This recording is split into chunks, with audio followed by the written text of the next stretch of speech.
Good evening. Welcome into State of the Tigers, presented by James Carlton, State Farm Insurance. This is our weekly show here about the Missouri Tigers. This time of year, it's basketball.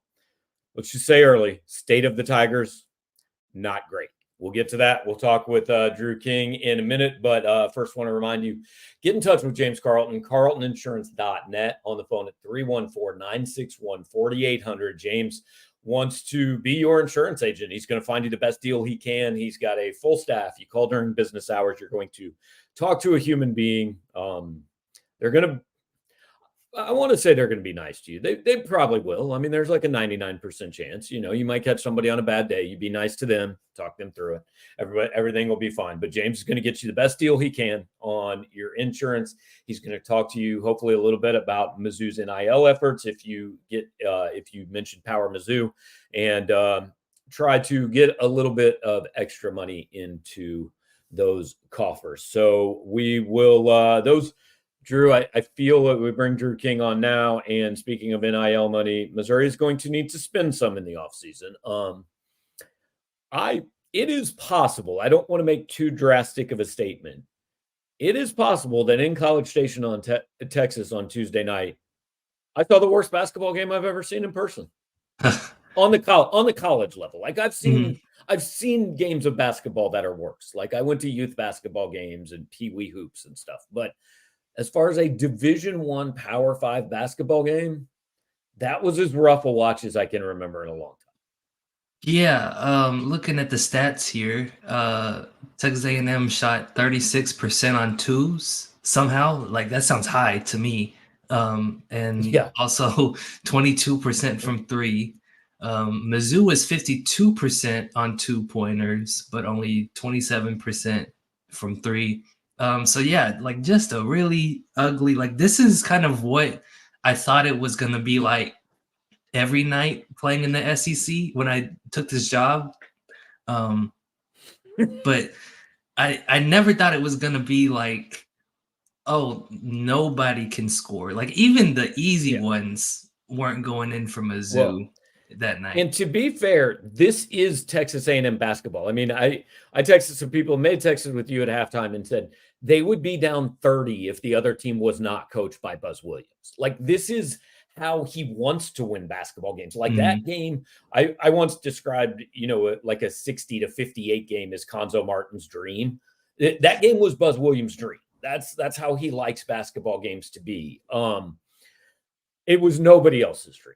It was horrendous. Part of the reason Texas A&M shot 36% from 2-point ranges, a lot of their misses didn't count because they just went to the foul line every single time. Yeah. So, 37 free throw attempts. And, I thought it was pretty interesting. After the game, I was fully prepared. By the way, it's very weird to be standing in a small office while Dennis Gates and Sean East are on a Zoom and like you're there in real person, but everybody else is on the computer screen. It's a very weird deal.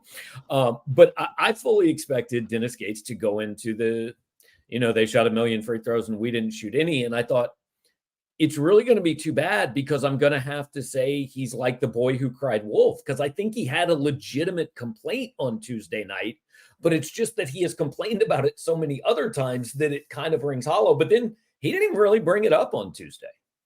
Yeah, he did bring it up on Tiger Talk last night when I was there for the show. But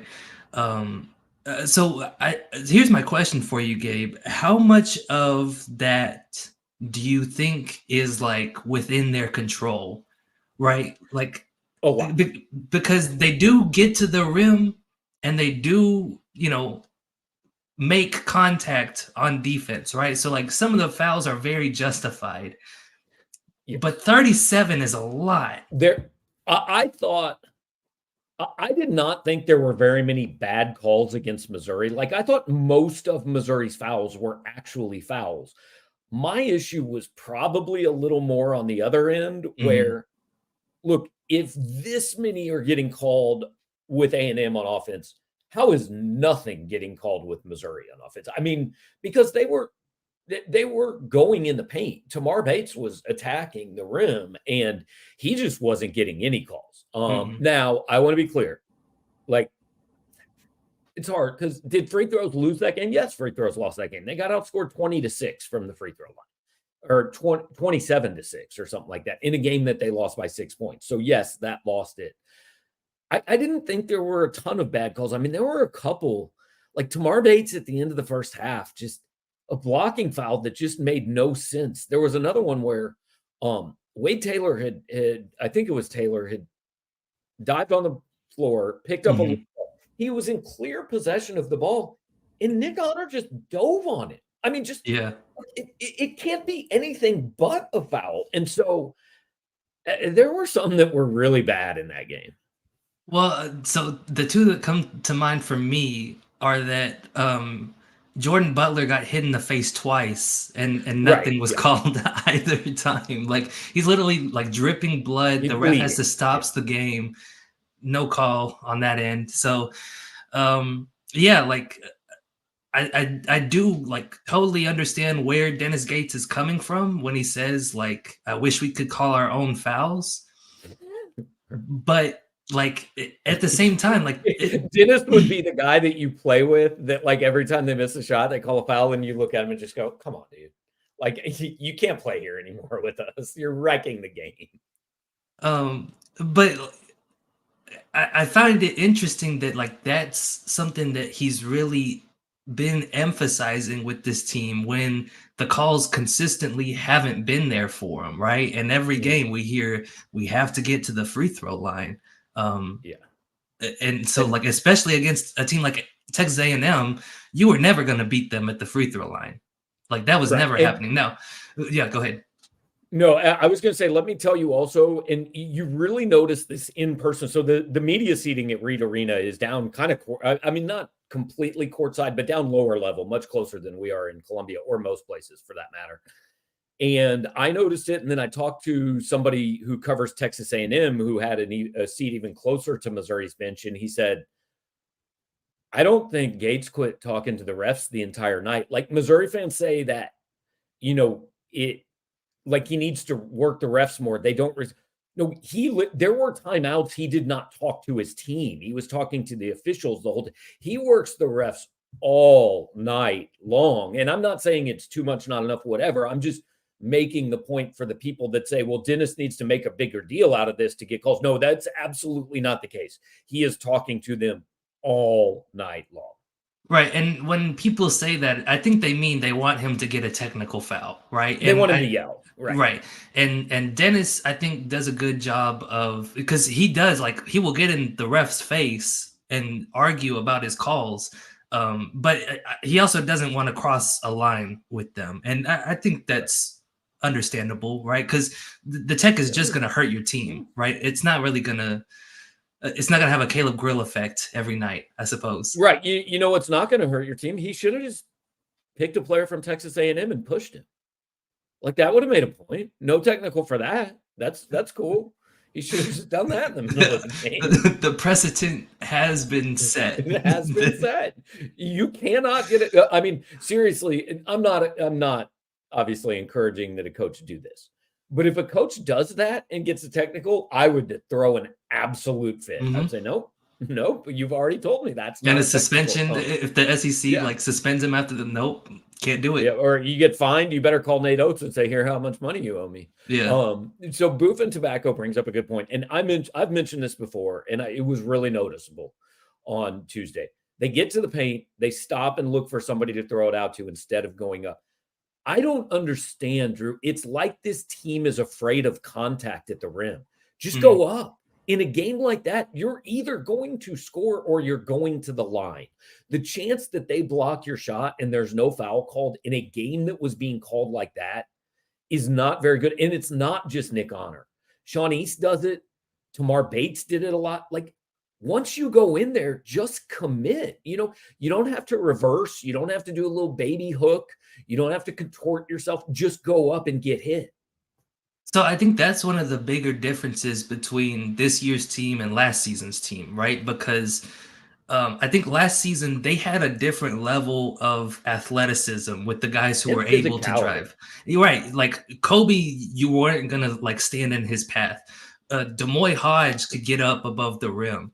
DeAndre Golston even was pretty athletic. And so this specific team, like Nick Honor isn't ever going to dunk. I don't know that I've seen Sean East dunk before. I can't recall a specific time, right?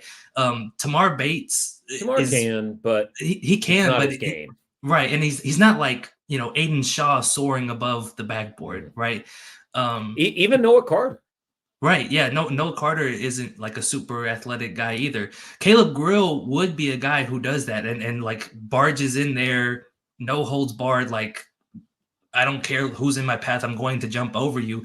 That's the exact play he got hurt on though, right? Because he got hit hard and fell to the floor and hurt his wrist. So that's kind of something that I think they miss from last year's team is they don't have a guy who can really play above the rim outside of Aiden Shaw. And Aiden Shaw doesn't really dribble. And played 6 minutes on Tuesday night because, again, we don't really know night to night. Jason Franken says this team has no dogs. I mean, I think that's kind of fair. Like Sean East, maybe a little bit. But they just need, like, I don't want to say they're not tough because that's not what I mean. That's insulting. But I don't know. They need to mix it up a little bit more. Or so there's something missing. I mean, of course, there's something missing. They're 8-11 and 0-6. Yeah, genius analysis here that something is missing. Right? Yeah, I mean, I was thinking about this too because I had my column out. I wrote about Tamar Bates and just kind of his development throughout this season, playing for Mizzou and kind of the differences of how they're using him versus how he was used at Indiana. But after I wrote it, I had this thought of like, Tamar wasn't supposed to be this player for them, right? Like they were counting on Nick Honor and Noah Carter and probably Sean East too, but they were counting on those three guys to run the offense, right? And so when we talked to Tamar about like, hey, 36 points in the game, what'd you see out there? He's like, well, I was just letting the game come to me. And you've talked before about like, why isn't he shooting more? The offense isn't designed for him to shoot more. He's just really taking advantage of the chances that he's had. And so that's kind of what I think has been missing is that the guys that they were really counting on haven't always stepped up into their role. And how much of this, because there was a thread on our message board today. A lot of you guys watching may have read it. Drew and I obviously read it and responded to it. I can't remember who started it. Credit to whoever did. Made some good points. The change in Nick Honor's role here, like, because Sean East is the point guard of this team, right? I mean, he has the ball all the time. Yeah. And there are different types of point guards, and Sean East is an incredibly ball-dominant point guard. And we were talking in that thread, and you had some stats to back it up.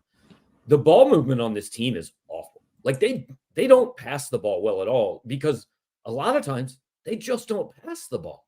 They dribble. It's Honor and East and maybe Bates dribbling around the perimeter for the first 19 seconds of the shot clock until – you don't really have any choice. You got to go. Yeah, the offense feels tight, and last year it felt very loose and free, and this year, like you said, like it's very stagnant. They kind of just pound the air out of the ball. The stats that I brought up last season, Mizzou ranked 46th in the country with assists per field goals made. Right, they had 56.5% of their shots came off of assists, and this year they're down to 171. I think it's dropped by like 6 percentage points. So it's been a real difference. Like it's a quantifiable difference for this group. Is it as simple as they don't have Kobe Brown to put at the elbow anymore, who is a guy who, when he gets the ball in the high post, like he could do so many different things that it just opened up the rest of the offense? It could be that. It's also like I feel like last year's team had a few more shooters that you really had to worry yourself about Demoy Hodge specifically. But like you'll see when Jesus gets in there, he'll catch it in the high post and turn, and he'll wait on somebody to cut, and that doesn't always come natural for the guys that are out on the wing, right? They're kind of wanting to keep playing hot potato around the 3-point line. So Yeah, I definitely think that's something that is also missing with this team. So I wrote this, but I was watching that game and we must have texted back and forth 3 or 4 times during that game. Well, this is a weird lineup. And I'm going, well, I don't like this lineup. And then I look down on the bench and go, well, I don't know how he makes it better. I mean, it's 6 of one, half dozen of the other. There's just not enough talent available. And I want to be clear, as I was when I wrote it. Yes, Dennis Gates gets the blame for that. He's the one who recruited these players, picked these players, whatever. So I'm not saying that, it's just, well, my players are bad. It's not my fault. It is your fault because that's the job. But I don't think there's some easy, like, well, if he'd just play this guy more. Mm-hmm. Yeah. I think it also didn't help that basically the entire team got into foul trouble. I think 5 guys like had he 4 was going fouls, offense. right? Yeah, he was going offense defense with like 14 minutes left. Yeah. And Gabe, we've criticized him before for this, but somehow Mabor Majak did not get into that game on Tuesday. Right. Yeah, I was honestly stunned. And maybe he would have been the game changer, but I'll also point out Gates said that Trent Pierce got sick like as soon as they landed in College Station. So he played 1 minute for them. I think they were hoping to get him in a little bit more. But yeah, the starting 5 was Sean, Jesus, Nick, Tamar, and Jordan. And then your reserves are Noah, Kurt, Ant, Connor, and Aiden. Like I'm not sure who you were supposed to throw in there to help. Like changing one of those for another one doesn't fix it. And Kurt Lewis had some decent minutes, but I couldn't tell you why. He was 1 for 3 from the 3-point line and had a bunch of rebounds and sparked another turnaround for him. But I don't know if he just gets lucky when he gets in the game or if he's making like a qualitative difference, I guess, or an intangible one. He was on the floor for that kind of 8-0 run or whatever it was toward the end of the first half. And I don't remember, he might have hit a 3 in that run. I can't remember. Yeah, he did. Okay. So that makes sense. T-Rise says it wouldn't solve enough problems, but do believe not having Tanjay has been big. Yeah, I mean, look, we don't know, right? I mean, they say, hey, that would have made a difference, or Caleb Grill would have made it, and maybe it would have. I don't know, but they're not an option. So at this point, and that is an excuse or a reason, I have no idea. But at this point, hey, they're not part of the rotation. So to me, they weren't going to do anything on Tuesday night. Yeah, I mean, maybe they hit enough threes to keep Mizzou in the game for a little bit longer. I think Grill specifically maybe would help on the boards because I think that's how Texas A&M put the game away. Has some of that toughness we're talking about that I don't think they have right now, right? The dog in them, yeah, because other than maybe Sean East, I don't know who has that on this team. And that's okay. It's not everybody's personality. Right, because you were asking last week, what player should have shoved Nate Oates back? Right. And Caleb Grill, for sure. Caleb Grill is the answer. And that's with or without the cast. Even without the cast, he was the guy, I think. So Connor has a fair question. Just to go back to my point about Kurt Lewis. One thing I did notice about him, he was the first guy to get to the free throw line for him, right? Yeah. And did come up with an offensive rebound once Noah missed his free throws. So he does have small moments like that, but again, not a big game changer other than kind of in the plus minus. For 3 minutes, not 13 minutes, right? Yeah. So Connor brings up a good point. Understand Jesus is a good passer, but he forces it way too much. He had 5 turnovers. And Drew, literally the second I posted he's the best passer on this team and it's not close. I think every other pass he threw the rest of the night either went to Texas A&M or a fan. I mean, it was stunningly bad. Just I wasn't even sure what the intent was sometimes. I felt a little bit bad for Jesus because this was like his first like he's start trying to make something happen in a while. Yeah, like as far as like trying to alleviate a stagnant offense. Like he's a guy that's really genuinely trying. He had a good or decent couple of games. Start. Yeah. And then like he just kind of unraveled after those first couple of turnovers and really became unplayable in my opinion.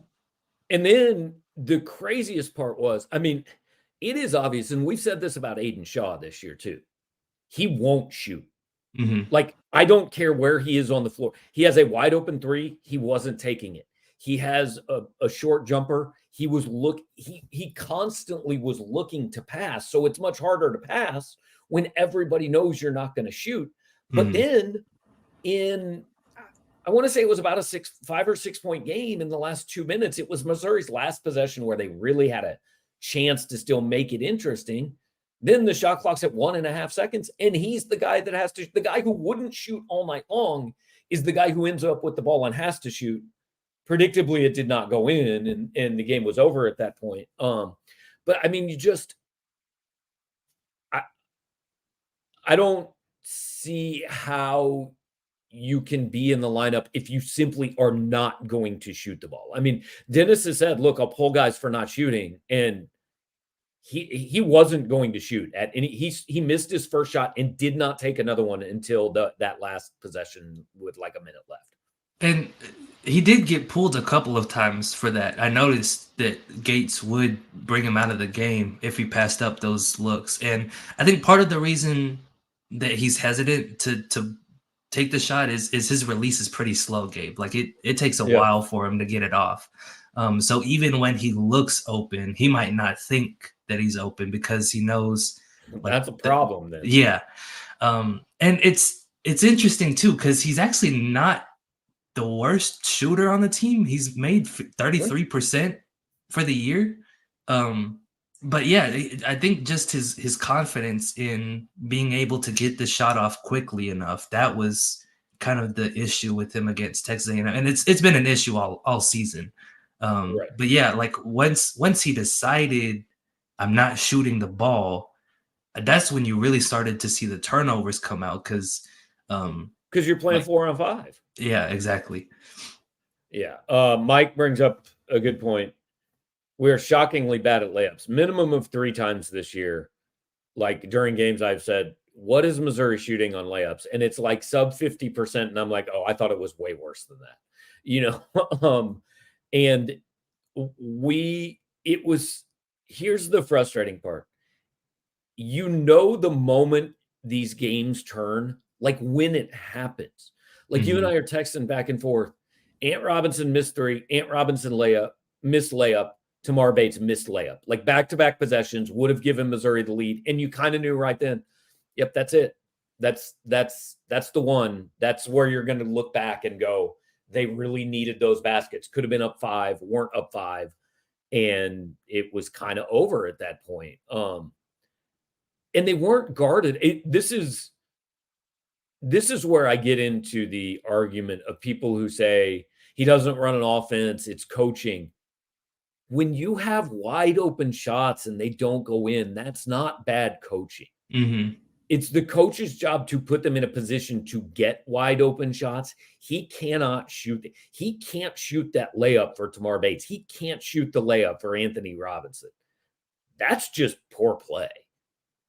Yeah. I made the Sisyphus comparison last week, and both of those moments were like, oh, if they make this, the rock is finally going to get over the mountaintop, right? And instead, like they lose their grip on it and it goes right back down the hill. So, yeah, like I don't remember which one it was specifically, but it was either the Tamar missed layup or the Ant missed layup. It was like they miss it and immediately Wade Taylor hits a 3 on the other end. And that was the one that you were like, oh, that's really, they're not coming back from that and they did like take the lead again after that.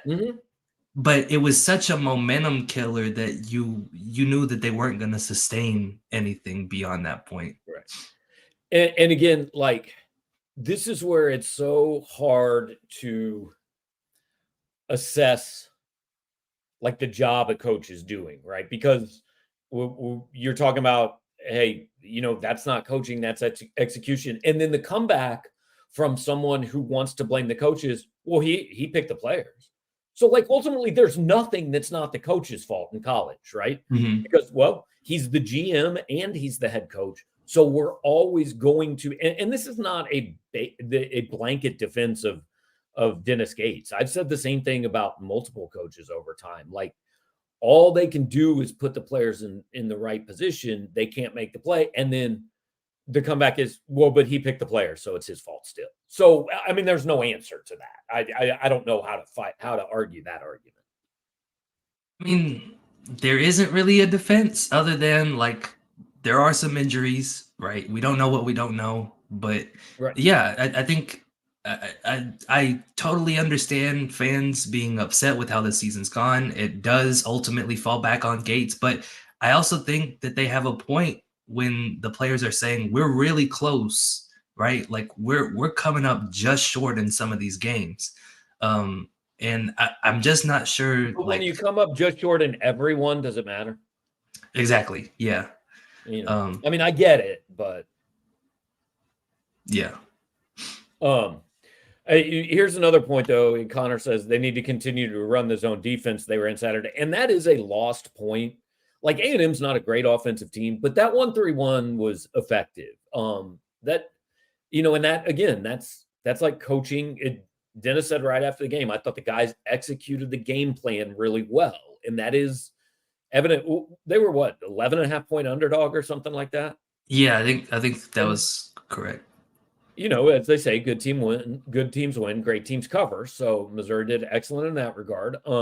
But the point is, they made it closer than most people thought it was going to be and had a chance to win that game, largely because they did play a defense that A&M probably hasn't much seen this year.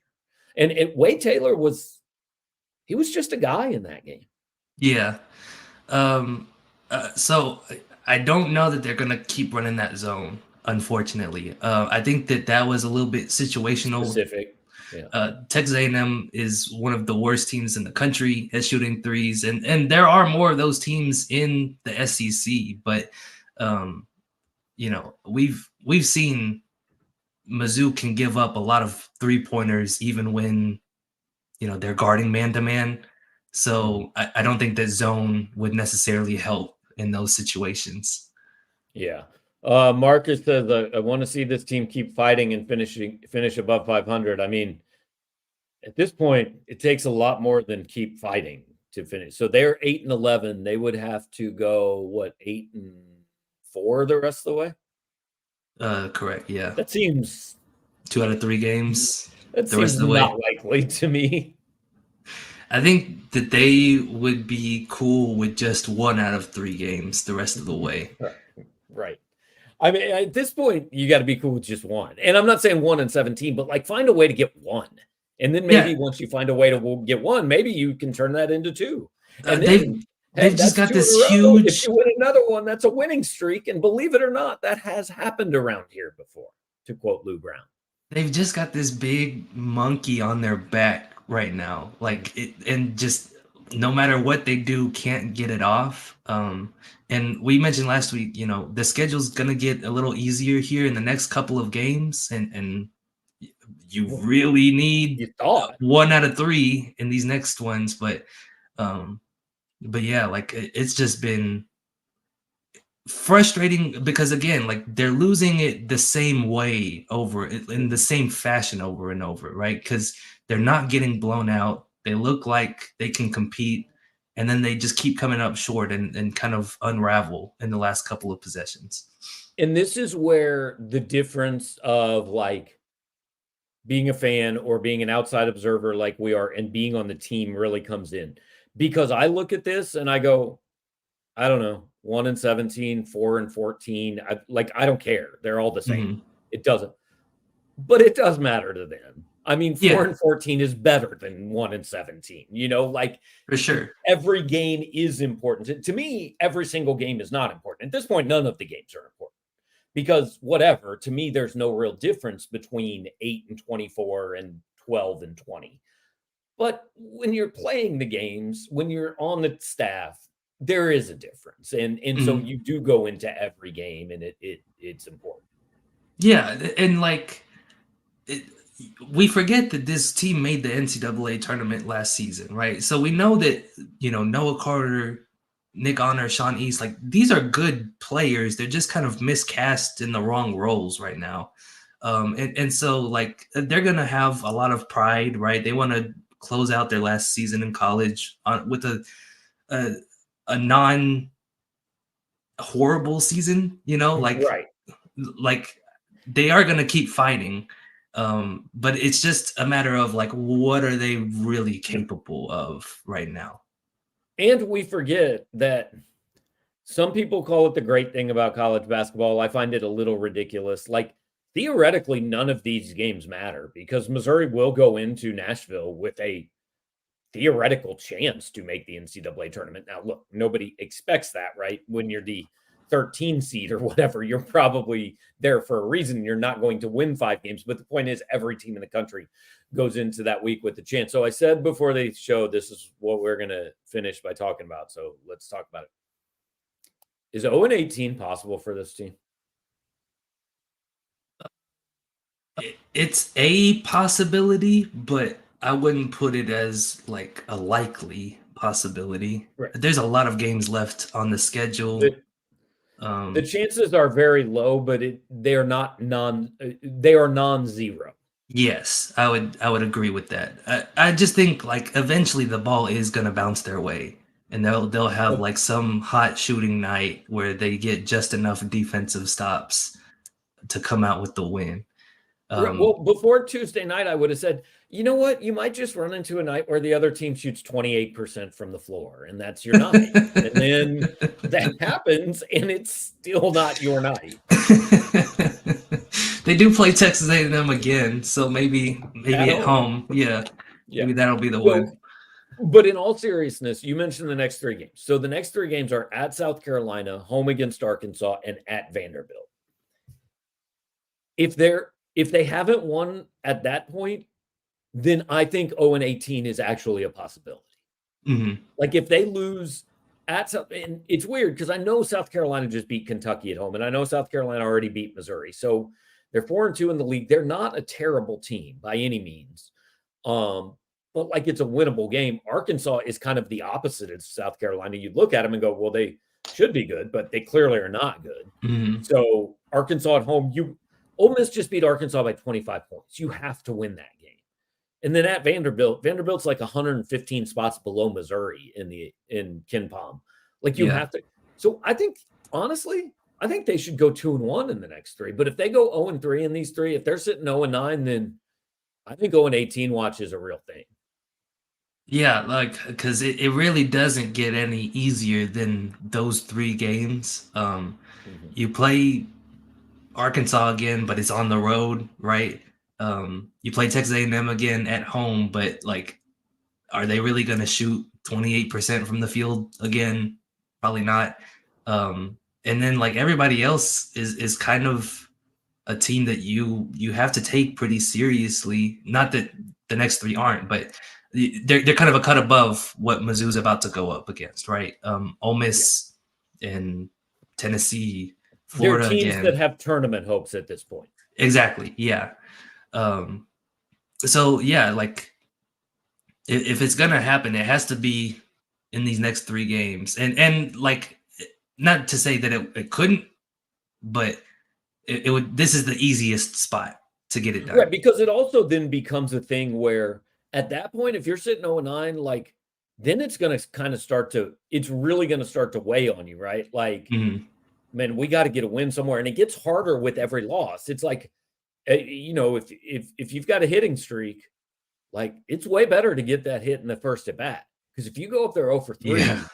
man, then like, hey, my streak's on the line, and that changes things. So like you got to get one before it really becomes kind of a story and people start really following it. Let's just kind of run through some questions. We'll start with the serious one. Would they benefit from doing their free throws underhanded? I think some of them would. I mean, you know what? They're not a terrible free throw shooting team, but they sure seem to miss some at big times. Yeah.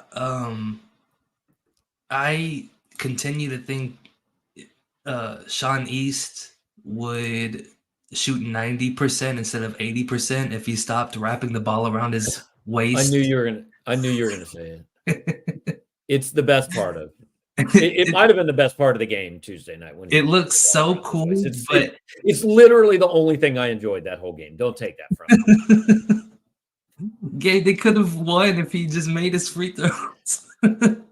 No, because again, free throws. Maybe he missed it because he didn't do it enough times. Maybe he should do it like 3 times. My issue is not per se Sean wrapping the ball around the world like that. It's that he doesn't reset his hands afterward. He goes straight up with the ball. And like, again, he shoots 80%. Can't complain too much. But again, like Tamar shooting 90%. Why can't Sean East? There's got to be something to that, though, because if you notice, he also almost never catches and shoots. Like he takes a dribble. It's something in his game, I think, that like the ball's got to be. I don't know. I think there's something to that. We should not investigate that because nobody cares. But John wants to know what happened to Shaw. He shot last year, wasn't great, but wasn't bad. It's one of the big questions, right? Is like one of the things you wanted to see for the future was that jump. And I think we've seen regression. And to me, I've said this for like 3 weeks. This is not breaking news. He just looks like a guy who has no confidence. He just looks like a guy who doesn't. I don't know if he doesn't trust himself, if he thinks he doesn't have the belief from the bit. I don't know. But he looks like a guy that plays offense with zero confidence. Yeah, I think that's pretty fair. I also just think like if you're a player who knows like I'm not a plus shooter, it's tough to justify with yourself like me taking a 3 here is going to be the best shot for the team. Even when you're wide open. Take a 3, take a 12-footer. Well, how often does he catch it 12 feet away? I don't know. Maybe we should try that. What they're doing is not working, Drew. I'm just trying to help here. I think it would help if he had enough of a handle where and maybe a little bit more of a build so that when he catches it and there's nobody around, he drives in, right? And then Superman's to the rim. Because that's where I think the skill lies with him is just that he's able to jump over everybody. But we said earlier in the show, he kind of shies away from contact a little bit, and it's because they're playing him as a center when he's not really center sized right now. And it's also pretty tough when he's gotten to the free throw line, it looks pretty bad. Yeah, I mean, 1 for 4 that I remember. I'm sure there's probably been a little bit more than that, but just recently. What's likely to happen first? Mizzou basketball wins an SEC game, or Mizzou football hires a defense? Great question. Excellent question, it Jason. Really is. I don't know the right answer here. Well, see, I was hoping you would because I don't know nearly as much about the DC search. Okay, so do we think Missouri wins on Saturday at South Carolina? I lean no. I think that South Carolina should be favored there. So if South Carolina wins that game, then that means does Missouri have a defensive coordinator by next Wednesday night when Arkansas comes to town? I'll go yes. So I say the defensive coordinator happens first. Okay, there we go. Look, if I just say every day, today might be the day, then eventually I'm going to be right. Kind of like I think I texted you, I'm picking Missouri to win every game. Like I'm just going to pick them to win until they win. I mean, because eventually I'm going to look really smart when I pick the 0-11 team to pull an upset, right? A broken clock is right twice a day. Ain't that the Once a, same? se- once Yeah. a season, yes. No doubt. Let's see. Okay, so Kyle asks, is Grill definitely not going to try for the medical red shirt? And you said that Dennis talked about this a little bit earlier today. Yeah, so Dennis got asked about Caleb Grill. He said that they have to meet with the doctors again, double check to make sure he's going to be cleared to play. He also said that Grill's going to have a little bit of a ramp up period because he's not in basketball shape at the moment, having missed about 2 months here. So yeah, but Gates did say he feels like a rough estimate would be 2 weeks, and that would kind of put him at the Texas A&M home game, February 7th, if that's accurate, right? We don't know that for sure, but it sounds like they're planning on Caleb Grill to come back at some point. There was a question earlier. I meant to post it and I forgot. And I can't go back and find it now. But about are we encouraged by Jordan Butler playing 24 minutes? I thought, look, he wasn't great, but like I see a kid who's getting better. Yeah, absolutely. Gates had a quote talking about, he didn't really know what to expect out of SEC play. And so they threw him out there against Georgia and just gets bullied, right? Did not have that good of a game against the Bulldogs. But Dennis Gates said since then, he's understood the assignment, like he knows you can't be pushed around in that fashion. And I thought we saw like, okay, Jordan's starting to click with him a little bit more. They said that he graded out as their highest or their best defender. I think it was the South Carolina first game, or no, it was the Florida game. He had a really good defensive game against Florida, and so that's what earned him the start against Texas A&M. And yeah, like I thought that out of all the guys, he was probably their most impactful big when he was on the floor. I think the big thing with him is he can't get into foul trouble. That's really a thing with all the freshmen. Like everybody wants them to play 30 minutes. I don't know that they would last 30 minutes. So yeah, Right. Jordan. I'm not for 30 minutes for Jordan. Here's what I'm for. He gets the start at center every game the rest of the year. Every single one. No exception. Because he's taller than Aiden Shaw. He's more athletic than Connor Vanover. He has really 3 more years to play. He has 3 more years to play.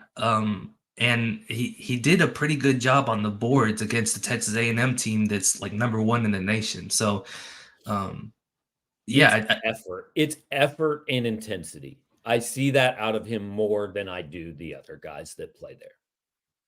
Yeah, I agree. So I think the biggest skill with him is probably going to be the rim protection, though, right? Because he is 7 foot. He does jump a little bit. How often do you want him shooting threes? Yeah, he's made a couple. Like more often, I'm more comfortable with him taking them than Connor Vanover, maybe about equal to Noah Carter at this point. But no, it's not what you want him to do consistently. So he's 4 of 19 on the season. Seems better than that. I feel like I remember all 4.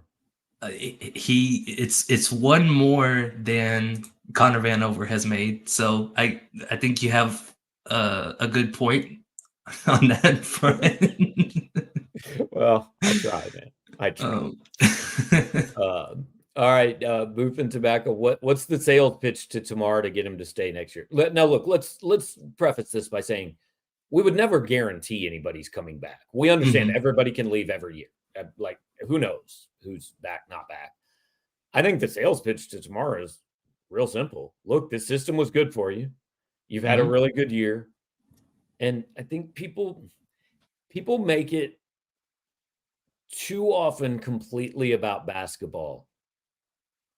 He goes out on the court with his family and his little girl after every home game. Like that matters. Yeah, he's from Kansas City, grew up a couple of hours away. His dad is like a doctorate, got a doctorate degree from Mizzou. So I think he was pretty intentional when he decided on Mizzou this offseason. So yeah, like the off the court factors are there, and then like you said, on top of that, and what I wrote in my column today, like they're doing a really good job of developing him. He has a lot more freedom here than he had at Indiana, where he was mostly just a spot up shooter. And so I think that's definitely the pitch for him is like, hey, you're the guy next season. We'll build the roster around you because you kind of give us the best chance to win right now. Yeah. Cole Carter, what about Gates' defensive history as a head coach suggests it will ever not be an issue? And you know what? I think it's a fair question. Like, I think, like we were joking at the beginning of the show, Buzz Williams wants to win every game 63-57. Mm-hmm. I think Dennis wants to win every game 85-80. And Mm-hmm. look, I'm fine with that. You have a bigger margin for error when you're good on offense. I think the biggest issue with this team is not the defense. Like, I think you're not going to have great defensive teams under Dennis Gates. I think the biggest problem is that the offense has regressed so much. Like, Mm-hmm. this defense is fine if the offense is what he wants it to be, but it isn't this year. Yeah. And I think that they're gonna kind of stick to the more chaotic scheme where they try to they gamble for turnovers And they're on not getting possessions. those this year, and that's the Yeah, big problem. that's been the biggest red flag on defense is they don't have Demoy Hodge to break the steals record again. Um, but yeah, I think that you know to go back to my point earlier in the show, like when he was at Florida State, they had some athletes that could and long wingspan guys who could uh, get into the passing lanes really easily. This year's team doesn't really have that.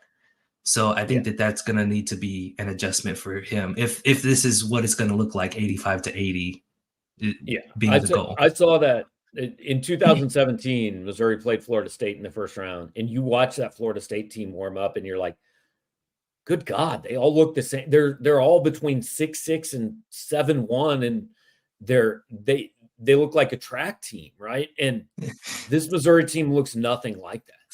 And that's so again, it's early. I get it, but I don't think this is the type of roster we're going to see. So, do we have we reached the point where I can just end this show with a quick rant, Drew? Are we good Yeah, with that? Do you yeah, have I'm time fine for with a it. rant? Okay. Of course. So Ted Danner says that this rivals Kim Anderson's teams. Now, Drew, you had the good fortune of not sitting through Kim Anderson's teams for 3 full years at Missouri. I had the bad fortune of sitting through them. And as I said on our board, and Ted, I do not mean to individually pick on you, but you made the comment, whether you're serious or not, you get the rant. If you believe that this team is Kim Anderson, Missouri level bad, you either don't understand basketball or you are emotionally venting to try to get a reaction. Look, like this team is not good. This is not a good season. This is in no way a defense of it. They are losing games by 6 points, by 8 points. They are in these games with 8 minutes left. They're losing because they miss a layup, because they miss the front end of a 1-and-1, because they give up an open 3 on the last possession of regulation. I can't tell you how many games I watched in those 3 years that were 21-5 at the under 12 timeout, and they were over then. So I understand everybody hates a down year. I don't understand anybody calling for a job, but I understand people who are at this point not convinced that Dennis Gates is going to be successful here. All fair. Put the this is as bad as Kim Anderson stuff away. It may, if they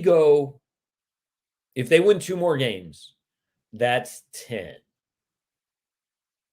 So how many do they have left? They got 12 regular season games and a tournament game. So if they go 2-11 the rest of the way, they are 10-22. Mm-hmm. That is the best record Kim Anderson had in 3 years at Missouri. They would have to finish with 20 losses in their last 23 games to be as bad as the best team from those 3 years. Ted, thank you for coming to my talk. I much appreciate it. Your point is invalid and incorrect, but we hope that you come back and watch the next time we do a show. I just want to point out his name was Tad, not Ted. Well, thank you for coming to my Tad talk in that case. So, sorry, Tad. Not an insult. I thought we were going to get a rant on court storming, but that's okay. We can skip that. Okay, how about this? What are you going to do if Missouri storms the court when they beat Arkansas next Wednesday to go 1-7 in SEC play? I'll have to write a whole nother column that night. Yeah. I will. This is an I will immediately get up and leave. I won't even go. I disapprove. So, all right, guys, we've reached the point where we got nothing left, other than to remind you that this show, as it is every week, brought to you by our friend James Carlton at State Farm Insurance in Webster Groves, Missouri. If you're in Missouri or Illinois, you get in touch with James at carltoninsurance.net, 314-961-4800. He's on Facebook. You can follow him on Twitter as well. And just get in touch with James. Ask him about your insurance rates. Ask him about Mizzou's NIL programs, what you might be able to do on that front. He's got the answers to all of those questions. So get in touch with James. Like, comment, share, subscribe, do all those things. And we'll be back next week when Missouri hires a defensive coordinator, when Missouri wins an SEC game. Who knows? Whatever comes first. We'll talk to you then.